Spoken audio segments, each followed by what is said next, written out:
Now. Because I said so. I'm in charge. This is happening. Do any of these sound like familiar phrases from management? Yeah. Do any of these also make you want to shut down and say no? Me too. This isn't how to handle change. The common theme here is communication. What is being said, how it is being said. How often do we experience those eye-roll moments, organisational change being announced, the same day it's being implemented? New processes, new people, new acronyms, and new expectations. And we meet those scenarios with fear. So what? What does this mean for me? And the more prominent fact, they didn't just wake up this morning and decide to change everything.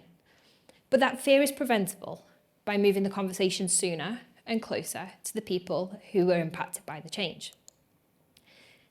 Effective change management is a lost art. So today, I want to talk about something that we underestimate in business and leadership. And that is the role that communication plays in effective change management. Because the success or failure of a change isn't determined by the brilliance of the plan. It can be as meticulous as you want it to be. But it is determined by the human elements, whether people understand it, do they trust it, are they included in it? When it's not a surprise, and when it becomes business as usual. And this is a secret ingredient to change management. Not new organisation structures, not new technology, definitely not spreadsheets. Communication, the bridge between intention and action. People are at the heart of everything we do. No people, no company. We must look after them. Many change programmes apply systems thinking to humans, where they prioritise the output of the change over how people may feel and react. When research actually shows that supporting people to cope with change only supports change initiatives in being more successful. Cotter famously states that at the start of change, you must create a sense of urgency. But urgency can quickly descend into chaos. Oftentimes, change programmes miscommunicate the change and/or are inconsistent in their communications. And this leads to denial, frustration, and confusion, a slow start to the understanding phase of the change.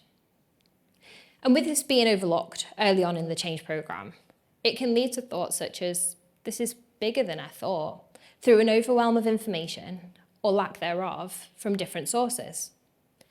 And this absence of information paves the way for the rumour mill to run rampant.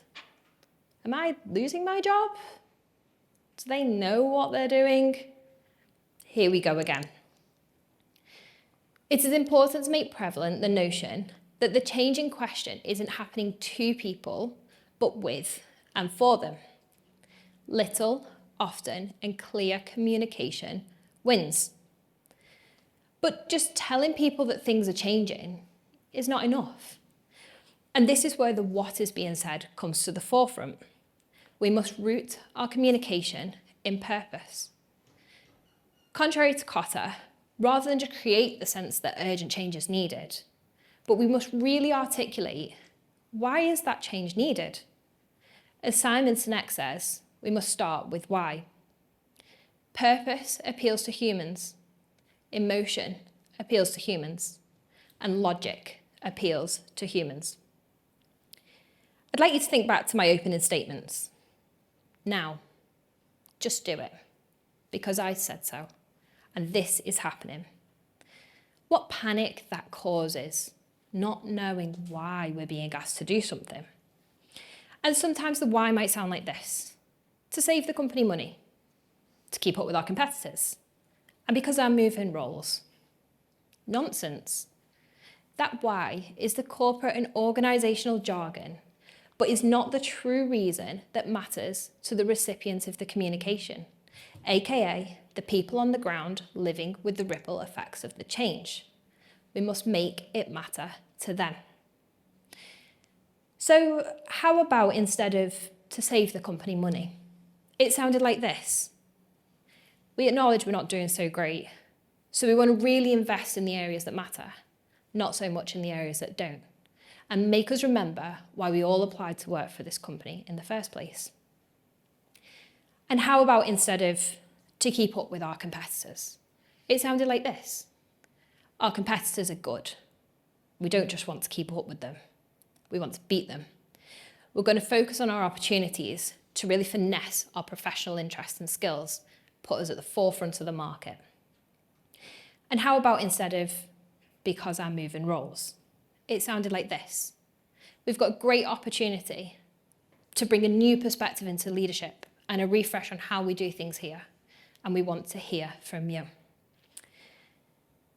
Rather than focusing on the output of the change, when we focus on the human elements and the outcomes of the change, that's where we see the magic happen. Open conversation, acknowledgement of uncertainty, trust increasing as purpose is understood and leaders take action in areas lacking clarity. Adoption of change is much more successful when we widen the conversation, contextually shifting to being purpose-driven and communicating clearly and often. Communicating during change isn't just about delivering information. It is about creating meaning. I believe that we have seen a shift in our expectations of leaders in the past few years. No longer do we expect them to be polished and professional, robotic. Now in our leaders, we value transparency, empathy, and humanity.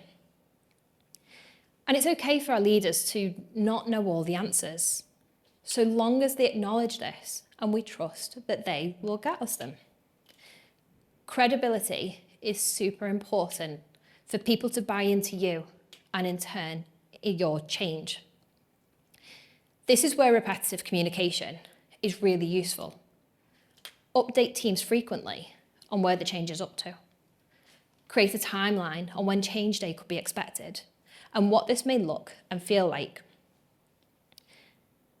Communication is often considered a one-way street, but it's not. It incorporates listening. It has to go both ways. We cannot simply expect to broadcast a message. Firstly, expect people to be interested in it, and secondly, for them to remember it. Feedback loops are incredibly important, not only to validate your why of your change and your approach, but bringing people into the conversation increases their buy-in to your ambitions. So you have a change vision. You may think it's bulletproof, but what if it's not? What if you think people are leaving your organisation because there is a lack of career progression? So you create career paths and you open job recs for people to move up in their organisation. You think you're doing a really good job, and yet people are still leaving. But if you'd have sat down, listened to your people, and I mean really listen to them, you would understand that people were actually leaving not because of lack of career progression, but because they felt your organisation had stagnated in an ever-evolving world around them. And so they were leaving for organisations where they adopted much more modern technology, approaches, and cultures. When identifying and communicating change, I personally follow the very simple model coined by Rolf, Freshwater, and Jasper of what, so what, and now what. What? What is the problem I am trying to solve? What is the point I am trying to make? So what? What does that actually mean? What is the impact I want to see? And what is the value I'm trying to get? And now what? What will I do about it? what do I need? And depending on context or stage of change, will determine how long you spend in each phase of this model. You may go back and forth between them. I will often counter remarks with, so what? And have been known to ask this question multiple times to truly understand the why of what it is that I am being asked to do. So don't be afraid to ask, so what? We cannot get complacent with the what in isolation. We must enable the culture in which people are able to openly ask, so what? And the beauty of this model is you can use it in any given situation, your personal life, your professional life, and just validating your thinking throughout everything you're doing. Don't be afraid to ask, so what? Cotter states that culture comes last. Drucker famously states that culture eats strategy for breakfast. If you do not have a culture in which people can ask so what, communication is open, honest, and respected, your change is guaranteed to fail. You may get your desired outputs. You will lose your outcomes, and you will lose your people.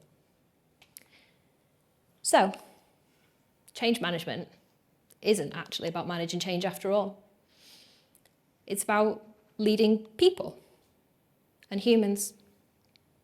So, now you have the what, you have the so what. Over to you for the now what. Thank you.